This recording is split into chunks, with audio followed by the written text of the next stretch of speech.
Good evening all. We're going to open up the meeting. April 2nd, Tuesdays, Lynn Board of Health meeting. First issue on the agenda is for us to read and approve the minutes of the March 12th meeting. I'm going to give my fellow board members a few minutes to take a look, and then I'll look for a motion to accept.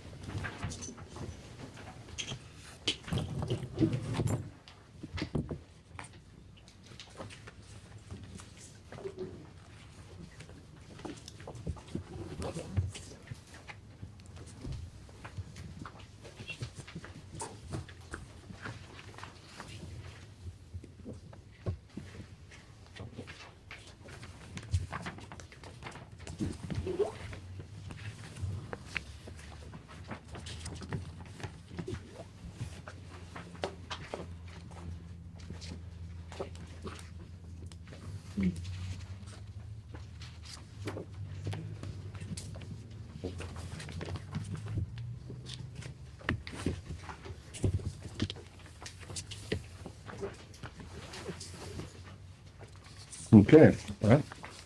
I'm ready. I'm looking for a motion. Second that motion. All those in favor? Aye. Aye. Passes. Next issue on the agenda is, I guess we need a board vote to approve the public health director as a health agent. I know we have done that before. What is it, an annual thing we do all the time? Or because you're a new director, we need to do it for you? Yeah. Okay, great. This is some standard thing we've done it for, I don't know how many directors I've been with. It essentially allows me to do perform actions on your behalf, like sign forms and things like that. So it actually kind of came up as a result of the next thing on our agenda. So I thought, oh, we should probably just have that in place. Okay, good. So I'm looking for a motion to approve Lisa, the public health director, as a health agent for the city of Lynn. Make that motion. I second the motion. All those in favor? Aye. Unanimous. Okay. Lisa, I'm going to turn it over to you. You can explain what we need here for Goodrich and Yep. So this is my first time dealing with this. So Goodrich notified us that they have unclaimed remains of somebody. So when that happens, when that happens, there's mass CMRs that you need to follow. They need to request the Board of Health to sign off on a cremation form so that they can cremate and bury. So I wanted to I know that Michelle previously had always brought these before Last the year, board. I Yeah. remember. Yep. So I wanted to do the same. I wanted to put it on this board meeting to have it in place. I'm not comfortable signing it yet. I don't feel like I've seen what I would consider proper notice to any next of kin. I see Okay. some emails, but I'd kind of like to see a formal letter, certified letter sent that's returned back or something. you're But trying every hour. but I just I figured while we were here, that way, I also felt kind of bad thinking that, someone's. But you still can get a vote from us for the authority, and then you do whatever you Correct. got to do with the authority. Correct. Okay, so we're looking for a motion to approve Lisa being a health agent on behalf of the city. I thought we just did that. Yes, and then the next one to be allow me to sign the cremation form. Oh, you need a motion for that too? Yeah. Okay. Okay. But if we make you the agent, you can, right? Yeah, but I still, yes, I can, Still want a I motion could from do us? it without you knowing, but I still think because it's on the agenda, it's the first time we're doing Oh, it. so yeah. just for this specific form. Yeah. For him. Okay. For the Goodrich funeral. on For this claim. particular person, yes. Okay. So yeah, I make a motion for that. I second that. Okay. All those in favor? Aye. Okay, it's the good stuff now. All right. The Public Health Week events. We are having an awesome week so far. A really, really, really great week. I don't know if you guys saw the big flag Yep. that's hanging in the front of the building. We had a great walk yesterday. It was a little windy. We had an event today with 20 tables. I mean, the foyer was just rocking. Awesome. Lynn Disability Network was here today with the sensory room. I can't say enough good things about the work that these guys have done to put this together. And not only do I think that, I think everybody who's coming to the events is thinking that. We had the kids from Fecht O'Leary walk with us yesterday. Nice. We had the essay winner read her winning essay. It was, Awesome. yeah, it's great. We're looking forward to the next couple of days. So yeah. It's new motions, it's new life. Yeah. It's great. Yeah, it's just, it's exciting. And it's nice to see like the community be excited about it as well. So yeah. And hopefully as we go on and do it every year, it'll grow and get more and more. Bingo. Reach out to more people get involved. Bingo, bingo. So the goal is to be able to fill the auditorium, right? But I mean, even down to like reaching out to the chief librarian and her putting together like just a list of books, like curated books, like just little things, but just Yeah. putting it across the city to like any part of People what wanna be happens. involved. Yeah, It's great. exactly. Yeah, it's Great. been great. It's been great. Great, it's great. Okay, you all set with the discussions on that? You have anybody else to gotta, Does anybody want to add anything about Public Health Week so far? No. So far, so good, I guess. Okay. I like, are these new, like, shirts? Yes, we like talked it. about we're gonna get them for you guys. I like the patch of Lynn. Yes, so we're actually, everybody has bought into it and we're all wearing our Public Health Week clothes this week. So when we're at these events, people can identify us. we as probably could public sell health those folks. patches. People came. Seriously, they look awesome. Seriously. They buy, those people sell those, all fishing all kinds of patches all the time. Might be something. We will send you a link so you guys can pick out whatever you might prefer to wear. Like everybody's got a little something different on, so whatever you find most comfortable, we'll let you get Right. something. Cool. Okay. We're gonna do the community health presentation now? Okay. Yep, so as you guys know, we did the health assessment. I know you guys looked at it. This is the presentation that we have put together that we want to put on the road. Speaking of road, we will have to send you a copy of the flyer for the public health van. I can't even begin to tell you like how amazing the public health van In the looks. parking lot or something. Did you see it in the parking lot on Johnson Street? No, I said I'm surprised it's not a parking lot now. Oh, well, we snuck it out of the dealer to have it make a surprise visit for yesterday. We have to bring it back to have it finished on the inside.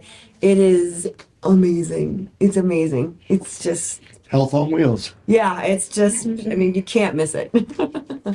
So we are happy to present you some highlights of this assessment with the qualifying statement that when assessing need, we expect to find data that could be construed as negative or poor.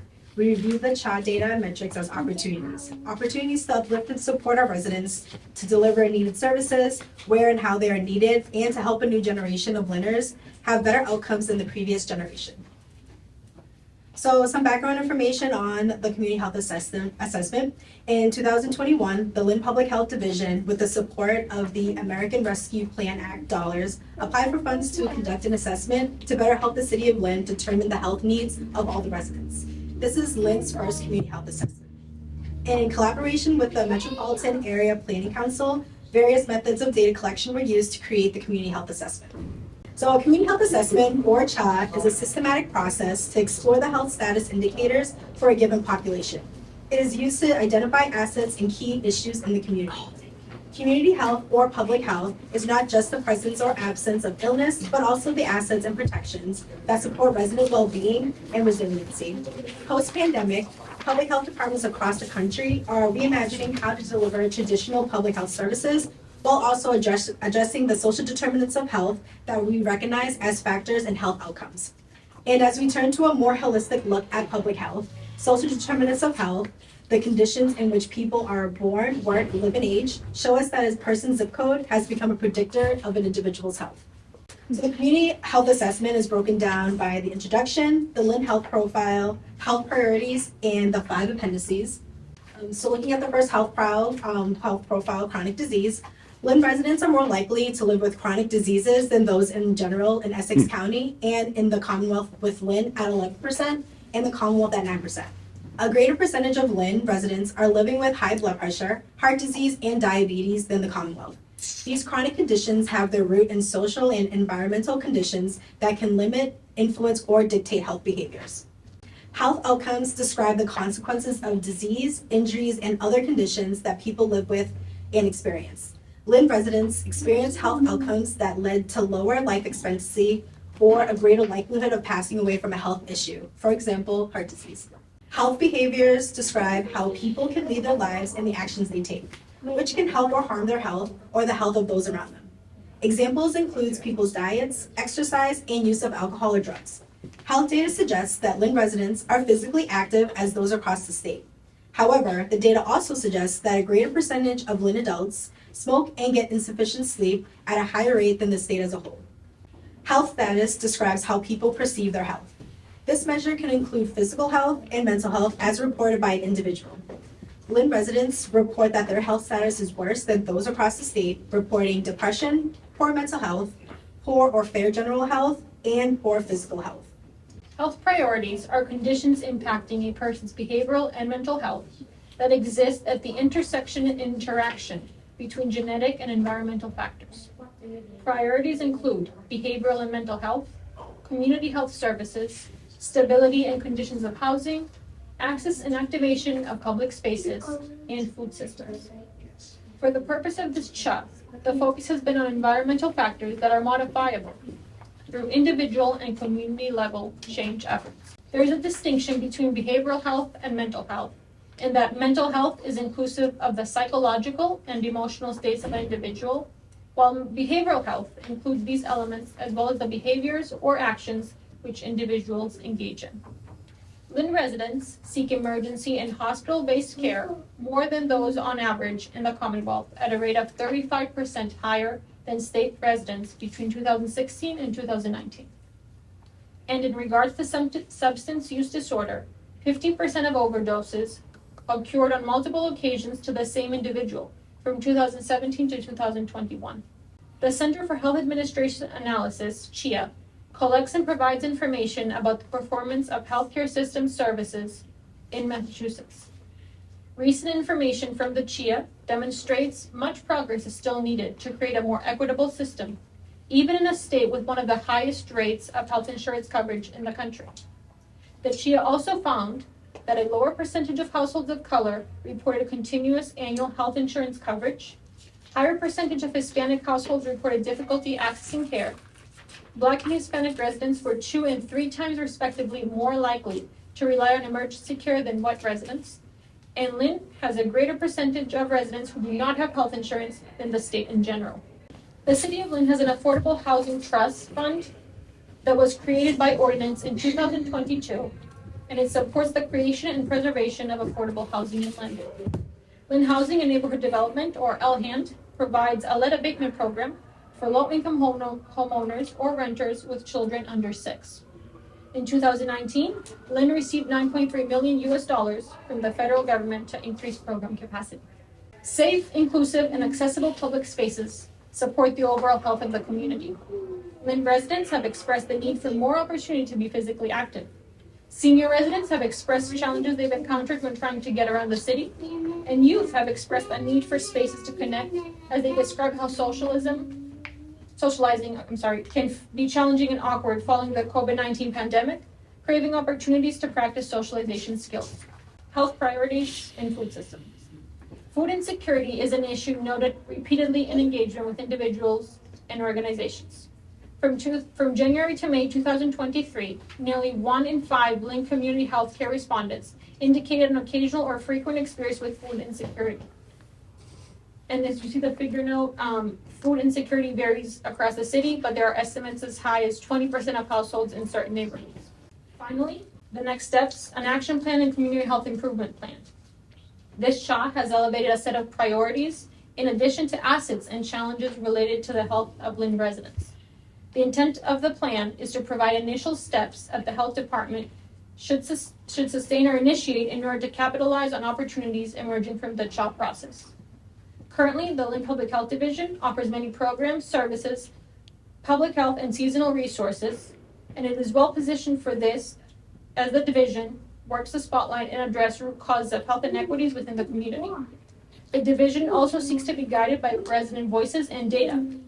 The next steps is that the Public Health Division will partner with the MAPC to create a community health improvement plan. And that is our presentation. Very good. Nice job, guys. Thank you. So we're trying to pull out pieces of information from the chat and make it kind of like a little bit more easily digestible, and hoping that we can go out in the community with this presentation and encourage discussion about things and collaboration about things. And so this is kind of our first go around. You guys were our test on how it was going to go over. I wonder, I mean, Doctor, you probably know more about this than me. I'm somewhat perplexed about why we can't get people health insurance. Isn't there affordable health insurance for everybody if they go after it? Is that the problem, that people don't know where to go get it? Or why we have more people than the average don't have health insurance? I think it's because of our Latino population and the undocumented population. So Okay. there's some hesitancy for people who aren't documented They're to get afraid. their insurance. Yep. There's gotta be another way though to circumvent their fears and get them what they need. I mean, health insurance has nothing to do, you know what I mean? I don't know. Yeah. Yeah, I It was. just seems like, I was speaking to someone who works in the public health field. She's a nurse, actually. And her parents immigrated here with her, and I can't remember if she was born here or not. But we were talking, and she was like, "Oh, my parents are very much told my sister and I, you need to get health insurance, you need to do all this." But her parents don't go to the doctor, right? Like they know it to tell their children that, but it's kind of like an old country thing. Like, no, we don't go to the doctor. Like, Yeah. So I mean, that's one of the things that we have to work on. It's one of the reasons why I looked into Mass Health Connector, trying to make somebody in this office here able to help sign people up, right? Like maybe people, I don't know, maybe you just hit somebody at the right time. They come walking in. Do you need health insurance? Yeah. Okay, why don't you sit down right now instead of having to make the appointment at Lynn Community Health Center? yeah, I think if someone guided someone and Yeah. there was no hidden fear, Yeah. don't worry, I'm just getting you insurance, and it might, if it helps one person, it's one more than, I mean, There's another focus that I'd like to make on that is young people coming out of high school, right? And if they're not already on their parents' insurance and they need to start getting their own don't insurance, know, yeah. Because I think we all know it's when you're young and you're healthy, it's fine, and then all of a sudden you hit an age where you're like, oh, I need a primary care, I need to see somebody, and you don't have one, Right. and now you're trying to play catch up for 10 years worth of stuff your doctor doesn't know about you, and Yep. health literacy really is what it comes down to. now how long can you stay on your parents if you're in school? 26. In 26. Yeah, until you're 26. I don't think you even need to be in school any longer, just Right. till 26, yeah. Oh, okay. Yeah, which is pretty good. But the time to get them is when they're 22, so Yeah. it's coming, get ready, Yes, exactly, exactly. Even in high school, Yeah. if it was part of, Yeah. not phys ed, but, Yeah. some home ec, information. Yeah. Think about this, it's coming. Everybody knew how to get their driver's license at 16. Yeah, exactly. So, the thing is, if you want to, you can. Yeah, we just need to, I think, increase access to people being able to enroll and talk to people about it, and like you said, kind of break through some of the stigma or the fear about getting health insurance. And we talked about this back last fall at the flu clinics. Okay, we started identifying who's here without insurance. Yeah. Okay, do you know, like, here's a flyer directed to you, and if we have somebody there, hey, we can set up an appointment for you right now, you can come in tomorrow and we can get you going. And I think that's a way to kind of capture people and maybe in a more one-on-one basis where I think people might feel a bit more comfortable. And if word got on the street, hey, it's not that hard, you can do it. Yeah. It's not gonna hurt. Yeah. When I think a key piece of this too, I mean, primary care in general, like even if you have good insurance, is now impossible to get into. So I think there's some opportunities with the public health department to maybe partner with the clinic to do some health fairs or something like that to give people another access point. Because we have like 10,000 patients that are sitting waiting to see us, and we don't have enough people to see them. Yeah. And so, like, you could get somebody insurance, but if they don't have a place they can take their insurance, then it's Right. a moot point. It's you're I had feeding the purpose. I had a great meeting today with the Veteran Services Director, Mike Sweeney, and Lynn Community Health Center. One of the things that I noticed when we were talking about public health and stuff, and all these different groups, I was like, we don't seem to be talking about veterans. And how is the VA clinic that's in Lynn that we fought so hard for not, I don't understand why they seem to be missing from some of these conversations and stuff. So I mentioned it to Mike Sweeney, and Mike was like, oh, Lisa, I'm so glad you mentioned it. We had a really productive meeting with Lynn Community Health Center today, just around trying to screen people a little bit better and educate them on using VA services and how it's not a all or nothing. You could have your primary care at Lynn Community Health Center, but you can go to PT at the clinic without any copays.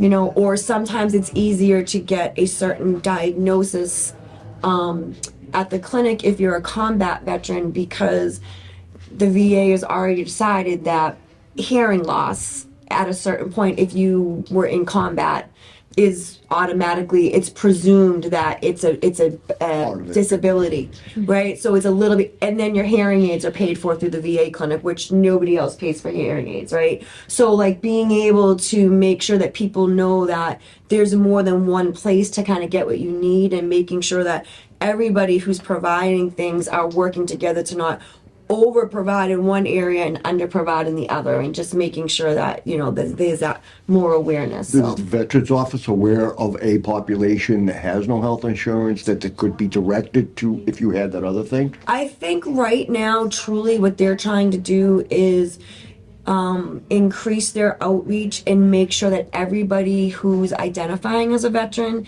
is getting whatever benefits are eligible to them. Yep. And interestingly enough, asking somebody if you're a veteran, people tend to underreport being a veteran. Asking someone if you served in the military is a better question, because most people will say will say yes, and then you can ask some additional questions, whereas a lot of people don't consider themselves a veteran because they weren't in combat. Right? But there's still One different, enlisted. right, there's different versions, not versions, but levels of being a veteran. You could be a combat veteran, but you could have been deployed and active during wartime. You're a veteran just because you weren't somewhere else. And people don't necessarily think that way, or they think, oh, I don't want to take something from somebody else. And So they think if the only people that got shot get the benefit. right, and That's that's their something, fault, you know. yeah. So That's right now, I important think that it's a people lot know of that. outreach, yeah, and especially too, you know, surviving spouses and dependents. You know, there's benefits available to those folks too. And you know, when we talk to Lynn Community Health Center, and you know, we hear 92% of the patients there meet the 200% of the federal poverty level.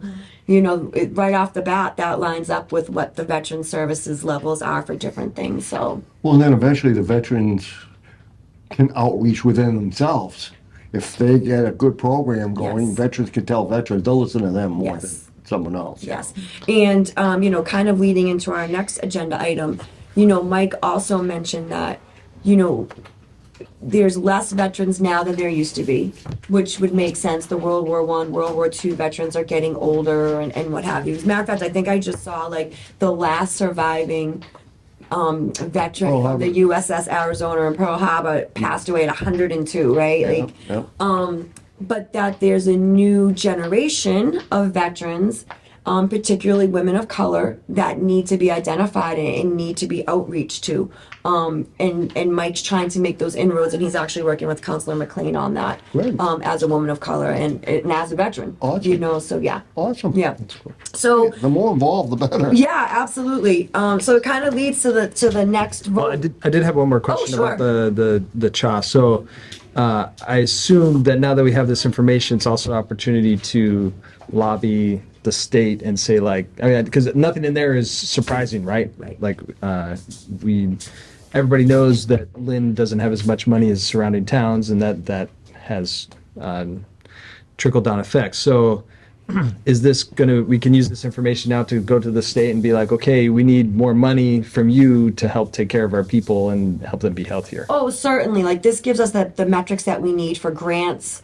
What we're also doing, and I think I might have mentioned it, but I'm remiss for not mentioning it tonight, is tomorrow is our kickoff meeting for our community health improvement plan, right? So now that we know these are the needs, what are our actions going to be to help, address them? So, but yes, having this information in survey form, in data and metrics will help us with the grants with the state and stuff like that. Yeah, that's a needs assessment, then we go get the money to address the Yeah. needs. So the chip, like, how's that work?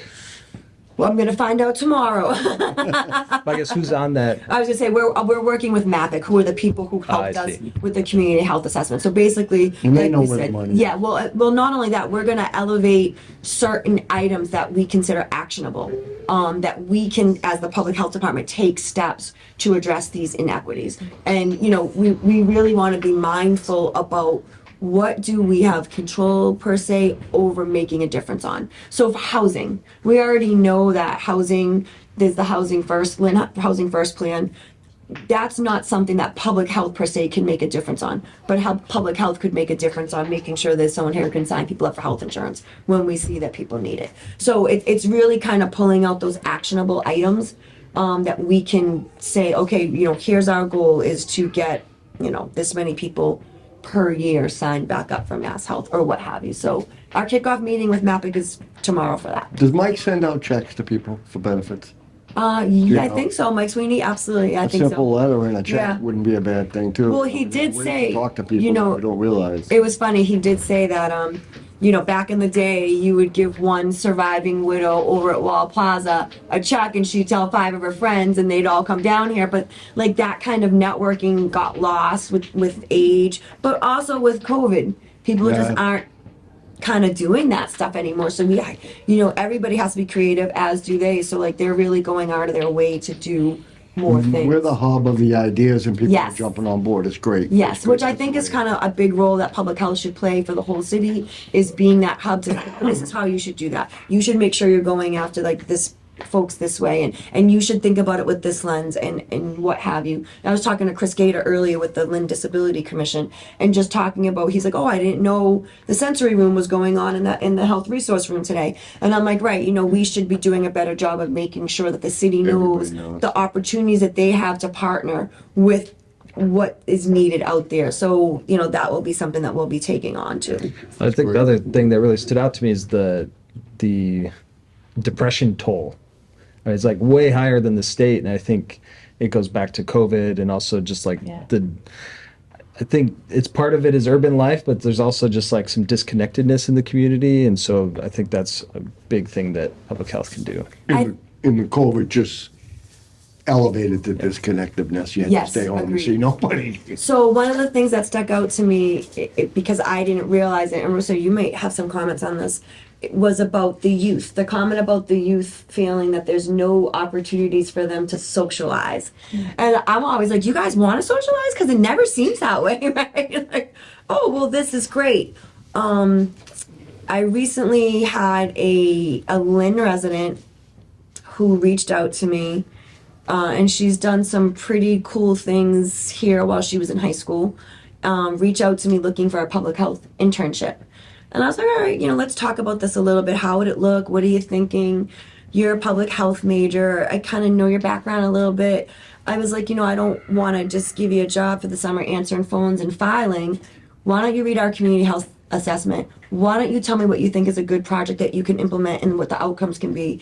And one of her things is working with youth and mental health, which might fall in really nicely with our COM team. So, pending some approvals from the state on some funding that we're waiting to hear that we can still maintain, we might be able to fund her to come in and literally do like a public health project. Outreach. Yeah, you know what I mean? So, and then we're thinking about just, with the van, I just saw the flyer, possibly, we know we're getting that out on the street this summer. Brainstorming about the possibility of hiring some summer youth kids through the city to maybe do that, to go to the parks. So the older kids are talking to the younger kids a little bit and maybe, maybe finding a little bit more ease with that. So just some thoughts, but, we gotta put everything out, but there's a lot of stuff. Great. The van is awesome, guys. Honestly, it's so awesome. All right, so any more questions? All right, well, good. that leads me into the next agenda item. So we did receive from the Department of Public Health. Department of Public Health launches health equity plan to address racism as a serious public health threat. And it reminded me that in 2020, former Public Health Director Michelle Damaris and former Mayor McGee did a joint order declaring racism as an emergency and a public health crisis in the city of Lynn. I thought it was fitting during Public Health Week to reaffirm this vote.